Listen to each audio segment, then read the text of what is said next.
But it comes a time where everybody knows that you're cornered and there's nowhere that you can go. But then you remember one thing, that a Ravager never flies solo. I said a Ravager never flies solo. Sheesh, you're taking me all the time here. I had you the first time. Anyway, she's I'm back.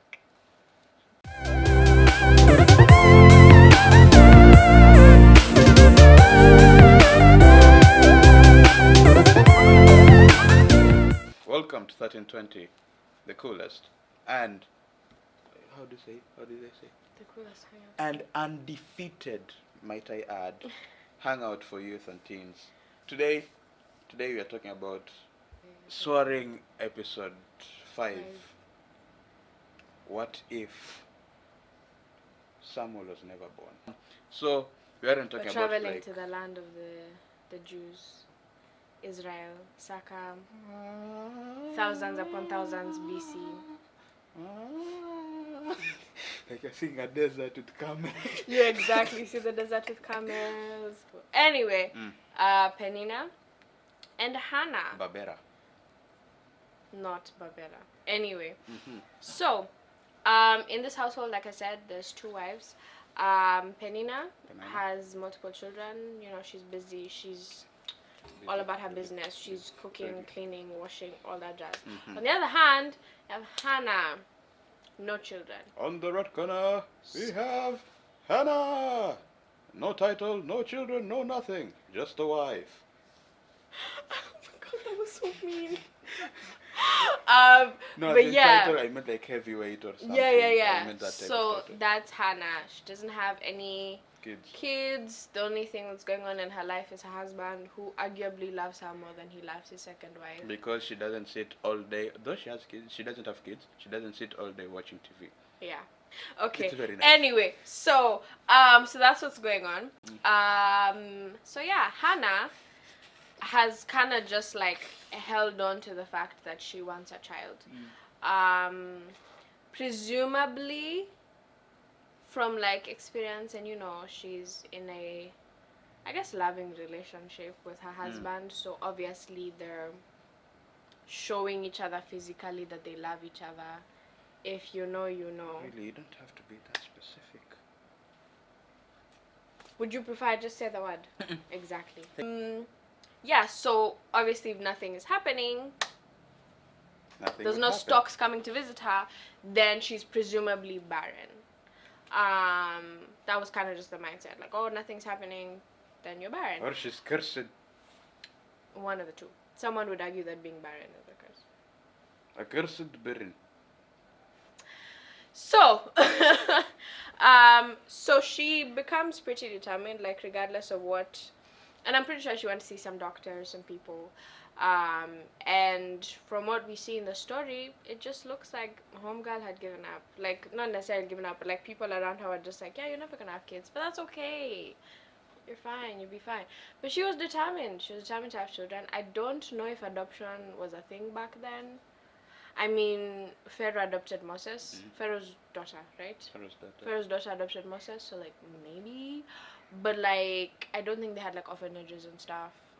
If there's a Jewish historian, feel free to correct me. I would love to know. I love learning about the ancient civilizations. But as far as I know, Shalom.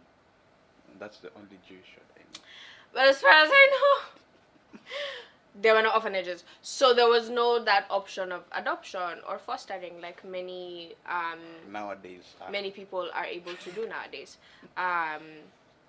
So yes, so she became very determined to have children, and she vocalized that to her husband, who but like made it about himself, you know. No, I don't. Okay. Honestly, I don't. No, like it said, like he was like, what, my love is not enough for you. Oh. Like, oh, I'm not. Now my love like, I'm is not, gone. I'm not enough for you. Like, you must have this son, you must have this child. Like, what is what we have not enough? Have I not given And you it's enough? like, something like that, right? yeah, exactly. And it's like, listen, I Bruh. get it. I understand how you could take somebody else's plight and someone else's situation and make it about yourself. I completely get that. I completely get how you can be that selfish. But The this more. isn't about you. I don't know this I'm is really about pissed about this because it's like she was in pain, she was suffering, especially because, um, especially just like, regardless of how civilizations have grown and changed over time, women have always sort of just been regarded as um, chambers to grow other human beings, and so that was always like a mark. Like Ultron. And humans make Other little humans. humans. Exactly. And so that's always a mark of like prosperity of a woman. That's always a mark of like you're a good woman, which sucks, and it's still something that plagues women today. And I'm not gonna speak any further on that because I have no experience in that. But so she's the one who's going through all of this. Elkanah is a man that has two wives. He's a very wealthy man. I believe he was a merchant or something, because those are the people that, outside of the royal family, that were wealthy back in the Elkanah day. Stark. You might find out. So he was a wealthy man. Obviously, he was doing some business, whether it was good or bad. He was doing some business, succeeding. He had two wives. One of his wife had multiple children. And it makes me think like, hey, if Hannah was his only wife, would he still be like, oh yeah, no, we don't need kids? You know what I mean? Yeah. Because he already had kids with Penina, so he already had the experience of being a dad. Please, no more kids. I Exactly. can't afford diapers. No, it's I fine. can't do this anymore. But it's like, if Hannah was his only wife, would he have still reacted the same way? Would he still be like, oh no, like, let's not stress about these kids, blah blah blah. Come with me and let us ponder the question. I will repeat this phrase very many know. times. It's a good phrase. But yeah. So anyway, that's besides the point. Elkanah is very like, don't worry about it. It's Don't okay. worry, It's bruv. not a big deal. We good. We're fine. We're rich, man. You are happy. Penina has the kids. Like, she can take care of the kids. Because again, from what we can tell, Elkanah wasn't too keen on Penina in terms of just like love and care. So yeah. But right, because remember, we always gotta turn this back on ourselves. There's a lot of times in life where we have a dream, we have a goal, we have something we want to accomplish, and it doesn't work out the first time, or it doesn't work out how we thought that it would, and people are, what do you call it? People are encouraging, much like Elkanah said, much like Elkanah was, but like not in a way that helps necessarily, especially because, and I believe this, um, all of us know what is destined for us on this planet, whether subconsciously or consciously. We all know what we're destined for. Very much subconsciously. And so, and so, there's a lot of times when you fail at something and you just feel like, no, I have to try again. You have that like, oh, I have to try again. I have to try this a different way. I have to figure this out somehow. I have to become stronger. Because it's something that is innate in you. It's something that has been given to you. It's your gift. It's your thing to go and do. As I had today morning, everybody is unique, and that's your superpower. Exactly. That right there. So yeah, so there's a lot of times when you'll fail, or you won't do something, or you won't get something right the first time, and a lot of people will encourage you to stop, to take a break, to find a job that is steady, to study a degree that's steady, to what's it called, to take a break from it, to go home, To like practice genocide with a few steps. Stop it. It's a snap of a finger, but it's random, so it's not. For those who've watched episode 2, you know what I'm talking about. And so it's the thing of like, there are people that are encouraging you, quote unquote, and you might find it's even like your partners, like Hannah with Elka. Yes. Hannah with Elkanah, Yes. yeah, sounds weird, but yeah, it might even be like your partner, whether that be boyfriend, girlfriend, fiance, husband, where it's like you, yes, wife. Yes, thank you. Where it's like you have this thing that you want to go for, but they don't understand why it's a thing that you want to do so badly, as if them being in your life is not enough, as if them being your partner is not enough, as if them being your sibling or your parent or your friend is not enough. Like, you have to go and get this thing. And so they encourage you, but really the encouragement is just, hey, stay here with me. You know, like, let's not drift too far outside of us. You know, outside of this. In short, what we know. for what those we've who've been watched One experiencing. Piece, Ruffy and Raven. Yes. I have no idea what he just referenced, but okay, thank you. Now you know how it feels like, Anyway, so that's the thing, and Hannah didn't settle for that, and neither should you. Be like One Plus. One Plus. Yes. I thought you said One Piece. No, one. I said One Piece, and right now talk about One Plus. One Plus is this amazing. I know when I say the second adjective, you'll be like, huh? It's an amazing Chinese technology company. I'll be like, Chinese? Amazing? What do you mean? They are called One Plus for a reason. They take whatever is good and they plus one on top of it. Nice. And their motto is never settle. Of which, if you've actually realized, they have never settled. For those who know, you know. Because they started making budget phones. I'm just using this as an example. Started making budget phones. Then everybody will be like, yeah, OnePlus is good for budget phones. If you need a budget phone, OnePlus is the place to go. Then they started making these things called flagship killers. So they have the same features as the top end phones, but then they're cheap. So people are like, okay, you know what? OnePlus is making flagship killers now. And that's that. If you need one, go to OnePlus. Until they started making killer flagships. Get it there? Huh? Anyway, they followed their motto. Never settle. Even if they are Samsungs and Apples and Huawei's of the world. R.I.P. Huawei. They decided, no, I'm not going to be content with this thing that you've given me when I can do more. If that's what the CEO Peter Lau was saying. Sorry, I'm a big OnePlus fan.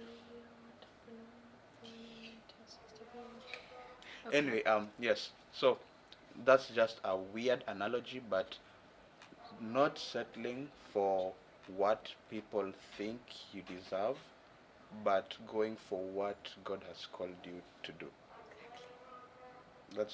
That's the never settle in our lives, not the company, in our lives. Yes. So yeah, she didn't settle for Elkanah's encouragement. Of nice job, just stay here. Just stay here. Come on, stay with us. It's comfortable here. Like, it's nice. Baggy, thank you. I love you. Have you ever heard Japanese people speaking in English? No. It's horrible, but I love them nonetheless. Not all Japanese Not people. all, like those wala nika sisi kusema watu wa bara. Now their bara is their country, so those who've lived in the country for so long and have spoken their language. Yeah, and didn't learn English in school. Yeah. Banging, thank you. I love you. That was a very weird line. Okay, take us through the next part. Oh yeah. Oh, but that was point one. She didn't settle for Elkanah's encouragement, or the you belong here. The plea to stay, settle down. Yes, she did not. Why did you give me the second one? And you know that I have a very hard time saying this. She did not give in to Penina's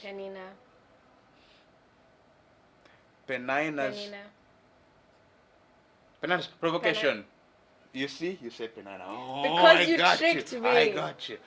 Anyway, yeah, she did not give in to her provocation, and as we have heard, or as we know from the story, because trust me, this story has been told like a gazillion times ever since you were born till now. You'll be like, yes, I know the story already. That's why you haven't read it, because, well, now you see. Anyway, boom, roasted. So we have wife number one. Let's say Hannah was the first wife. I don't think she was. Something tells me Penina was the No, first. Penina was older, right? I think like Hannah was the first one. Then Elkan was like, you know what? She's young enough, so she might be open to this. It's like, Exactly what I was telling you. Like Kanojo Len, Mokanojo. Rachel. No, Kanojo Mokanojo. Oh, Like you have oh, girlfriend number one and right, girlfriend right, number got two, and you. yeah. So you get wife number two, who is now her, and she gives Elkanah kids and all that jazz. Yes, and Hannah is like, yeah, cool. There's like, look at you. You have no power. You have You no have no children. lightsaber. The force is not with you. Then like, Um, I'm a Jedi. I don't have the force, but I'm still a Jedi. Some little Star Wars it was a Star Wars reference reference. for you. Anyway, so if Hannah was like any other person, she'd be like, you know what, you're right. I mean, I think she did, I'm if we're so being honest. worthless. What? Like, if you're living with this person and every single day of your life they taunt you about how you don't have children and you can't give birth. Like, can you imagine how awful that will be? And that is why Ultron wanted to kill everybody. That's true. But like that, I'm pretty sure this time, because especially considering the fact that like when she went to the temple, spoiler alert for point number 3, when she went to the temple, she was crying. Like, sis wasn't there like, oh my god, thank you for not giving me children, but if you could give me children, that'd be great. No, she was crying, and that's why, I was like, oh, she drunk. I'm sorry, that was a spoiler, but Don't yeah. spoil the end game. But yeah, Remember when so that was it's a thing? like, I'm pretty sure You that remember when that was a thing? Yes, I do remember when that was a thing. Oh, you already answered. Okay. Yeah. So yeah, so I'm pretty sure she cried. Continue. Yes. So, provocation. You know Like, provocation. yes, of course I do. Like, peacemaker and bloodsport. I don't. You don't know what provocation means? Provocation is you somebody else because you think you're better than them. Oh. Yes. Exactly what I was saying, peacemaker and bloodsport. Oh, right, yeah. Like, he does what I do. Then, but better. Exactly.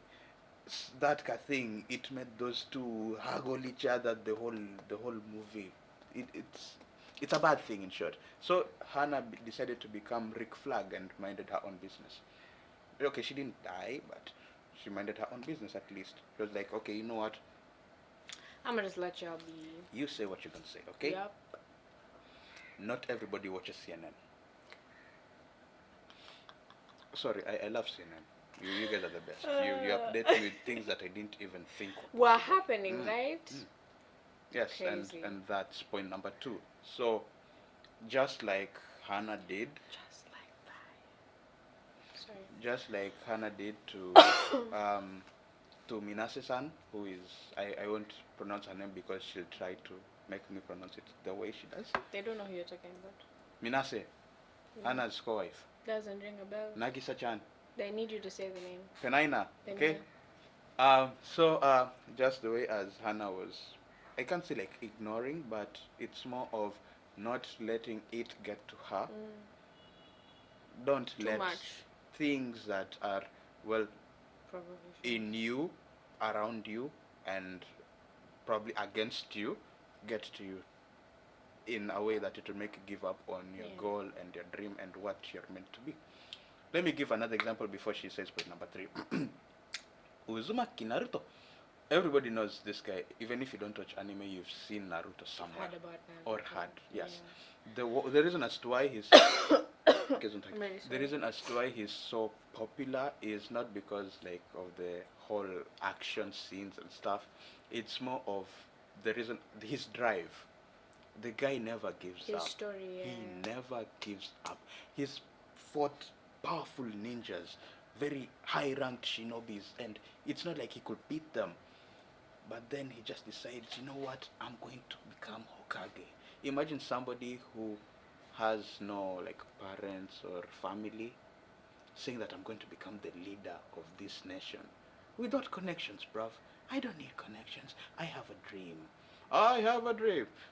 That was a very bad impersonation, but I don't have that old, that old radio voice. Anyway, yes. So, Uzumaki Naruto decided to become Hokage. This is not a review. I'm just saying, become your own Hokage. Or for those who, as I said about One Piece, become your own pirate king. or for those who watch Dragon Ball Z, become your own Super Saiyan. Those who watch Avengers. I was supposed to say become your own Thanos. Mm. No, become your own Loki. Achieve your glorious purpose. Yeah? The people that watch DC. Become Zack Snyder, make the best. That was good. So yeah, that was awesome. And then the last person, or like the last hurdle that she overcame, was she did not give up because of Eli's error. So, unfortunately, and this is me speaking from the experience of having grown up in the church, of being a pastor's kid. For those of you that don't know, I'm a pastor's kid. That should make a very good thumbnail. But yeah, so my experience being in the church is that unfortunately some of the most judgmental people you meet are Christians. Some of the most judgmental people you meet are people that work in church. Like, why is this hair blonde? Yeah, like why do I have so many people? Someone literally asked me in college, this was a theology student, why I wear so much jewelry, like whose attention was I trying to get? And I was like, you wear jewelry for attention? I was like, sir, I wear gold because I want my fingers to look shiny. Ooh, shiny. I like to look in the mirror and be like, ooh, that? shiny. That? Yeah, it was such a like that had never happened to me before. But yeah, it doesn't anyway. happen to me even. But yeah, yeah, some of the most judgmental people are in the church, which is really, really sad because that's kind of the opposite of what Jesus was. And the name Christian was given to Christians first in Antioch because they were so Christ-like. They were so God-like. They were so Christ-like that it's like, yeah, we have to have a name for these people that are so much like this great man that everybody knows existed. Then Checomaya. I know why I've used this name. That is Cisco's great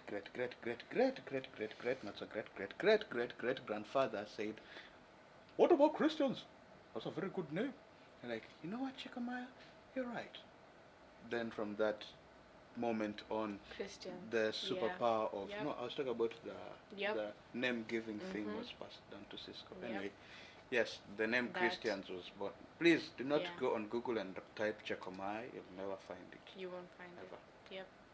So, and the reason why I bring that up is because unfortunately this woman who was going through a lot at home, as we have just previously discussed, right? She has a husband who doesn't really understand the struggles that she's going through, being a woman in a marriage and not having given her husband children in this and day having and age. somebody else in that same marriage who is the total exactly opposite. Who has given him multiple children, because they say Penina had multiple children, so she had given her husband multiple children, like in approximately midnight, like in I'm mentioning the children of Thanos, but I only know one, so there was that. Then there was, not to mention the fact that Penina, and I'm sure quite a few other women in the village, either openly or behind closed doors mocked Hannah for the fact that she didn't have children. Now, we obviously know Penina, it was to her face, like she told her, right? And so that's all that she's going through. And so this... You don't have children! Women are a lot more sly than that. But yeah, so what was I gonna say? Yeah, and so she went to find refuge in the one place we're told to find refuge, right? Which is the church. And, you know, much like many of us do when you've been going through a lot and you just feel like nobody understands you, you break down and you start crying because it's overwhelming. What she had would psychologically be termed as an emotional breakdown, and she is praying to God and she's like, please give me a child. I need a child. Like, this is just too much. Like, you know what I mean? This is too much. I can't take it anymore. Give me a child. And we know that Hannah was desperate to have a child because she told God, and I quote, "If you give me a child, I will give him back to you." Like, she was like, "I just want to give birth and then have everybody know that I've given birth, and then I'll give him to you." Like, that's how desperate she was to have a child, that she didn't even care about, like, raising him or whatever. It was just, like, so that people could stop with the, "You can't have a child, you can't have a child, you can't have a..." It's like the Avengers taking the Soul Stone, then returning it. I don't know what that had to do with what I had to say, but if you're big brained like him, then you probably got it.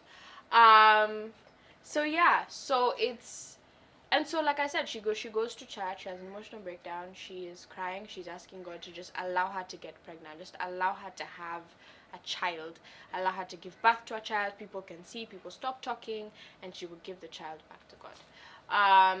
And so as she's there crying, Red Skull appears. The priest, the man in charge of the whole place, right? Man of the hour, the person everybody wants to see, yeah?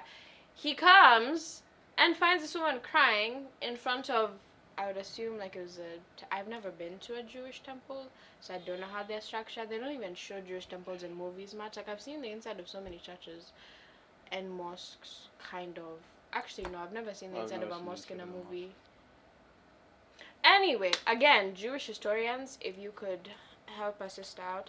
But yeah, so I would have assumed she was in front of an altar, or maybe she was at a prayer. Like, there was a specific place where she was. Wait, what time was it? Because every single time I picture this in my head, it's always at night. I don't know what time it was. Because I would assume that was when, you know what Eli said to her, so I assume it was nighttime. So.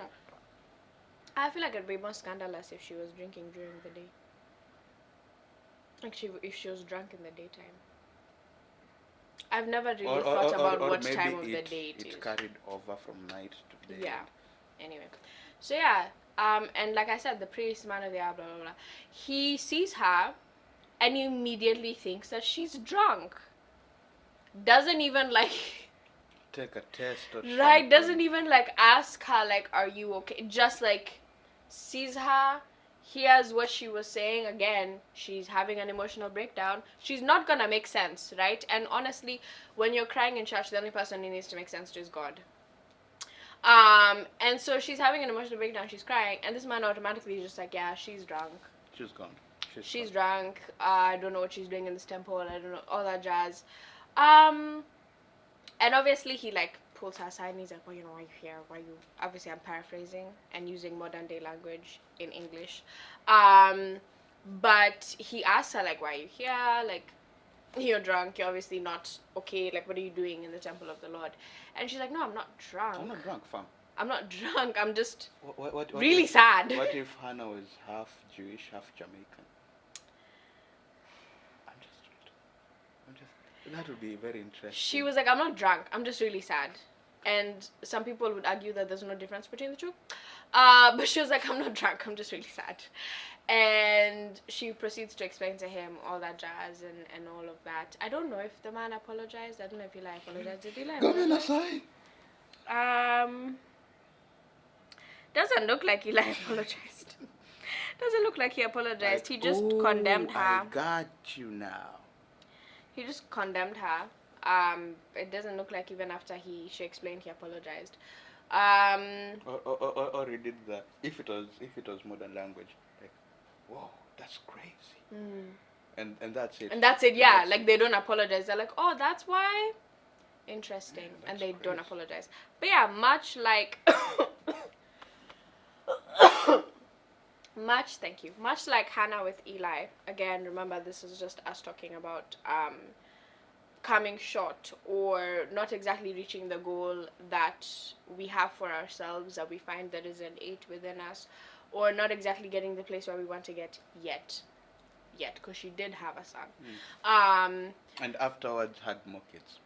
Yeah, so much like with her, there's lots of people, and one of the reasons why I preface that by saying there's a lot of judgmental people in church is because, yeah, a lot of times it's the people that you go to asking them to pray with you that are going to be like, we should just pray for something else, or even worse, they don't tell you anything, but when they're praying for you, they say, may they be at peace with what is going on, or may they be at peace with what has happened, or and it's like, no, I'm not at peace because I I need don't to want keep peace. going. I just want problems. It's I don't know that. why that came in. And they'll be like, no, oh, dear Lord Jesus, please give them peace about what has happened, help them to move on. Like, it's And not it's like, no, I don't peace. want to move on. And even if I move on, I'm not gonna have peace, because this is something I was destined to do. This is who I was supposed to become. This is where I was supposed to go. I still have to figure out how to get there. Maybe it's gonna take a while, but there's no moving on from this. And so yeah, there's lots of people that are gonna see how you behave, see you moving mad, because sometimes you gotta move mad. Yeah, keep the haters guessing. But yeah, there are a lot of people that are gonna see where you work or what you do. If you're one of those people that your dream, your goal requires money, you're probably gonna have multiple jobs, all that jazz. And there's people that are gonna talk about you funny, and by funny I mean like disgusting, because people like to talk. But there's people. I can see from your face. The anguish. Yeah, people are gonna talk about you funny. People are gonna have things to say about you just literally existing. There's people that have things to say about you just being alive, by the way, just so you know. Like, exists people. So yeah, and so there's gonna be Eli's in your life that some, without even knowing you, without ever even having had a conversation with you, are gonna have things to say about you. And I wonder, what do they say? Like, I don't know. I don't man. even know me. I don't even know if you exist. Wait, I do not even know if you exist. What are you trying to tell me, Baba?